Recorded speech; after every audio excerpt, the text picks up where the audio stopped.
আমি আসলে ব্যক্তিগতভাবে তারেক রহমানকে পছন্দ করি। ওনাকে আমার আগে থেকে একটু ভালো লাগে, আর খালেদা জিয়াকে আমি অনেক শ্রদ্ধা করতাম।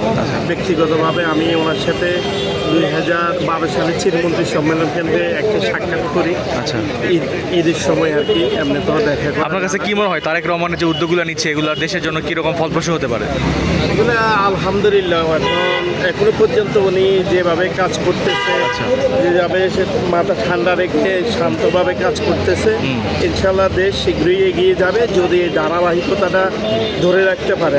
আর ওনার যে আমলা মন্ত্রীরা আছে যদি কোনো দুর্নীতির সাথে জড়িত না হয়, ওনাকে ফলো করে, তাহলে ইনশাল্লাহ দেশ খুব দ্রুত এগিয়ে যাবে।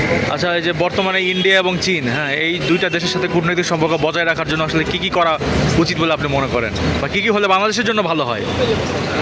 আমি মনে করি কূটনীতিক সম্পর্ক তো অবশ্যই রাখতে হবে, কিন্তু আমরা যাদেরকে বন্ধু মনে করি তারা তো আমাদেরকে ক্ষতিগ্রস্ত করতেছে। এই যে আপনি দেখলেন 2 দিন আগে যে ইলেকশনটা হয়েছে আপনার পশ্চিমবাংলা, জি, ওখানে যে শুভেন্দ্র উনি মুখ্যমন্ত্রী হয়েছে, আসার পরে যে মুসলিমদের উপরে যে বাড়িঘর থেকে শুরু করে বাড়িঘর হামলা করছে, এটা তো একটা নৃশংস।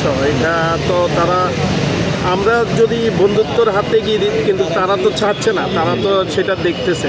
তা আপনি বাংলাদেশ আর যদি ইন্ডিয়া পার্থক্য করেন, আপনি কিন্তু এখনও দেখেন হিন্দুদের প্রতি এখনও আমরা কোনো আক্রমণ বা আমাদের আসলে যে আদর্শ আমরা এখনো সেটা বজায় রাখতেছি, কিন্তু তারা তো সেটা ছাড়ছে না, তারা আমাদেরকে উচকে দিচ্ছে। এরপরে আমরা আল্লাহর উপর এরপরে যেন এই জিনিসটা যেন কূটনীতিকভাবে তারেক রহমান একটু দেখে, এটাই আমার আশাবাদ। ধন্যবাদ।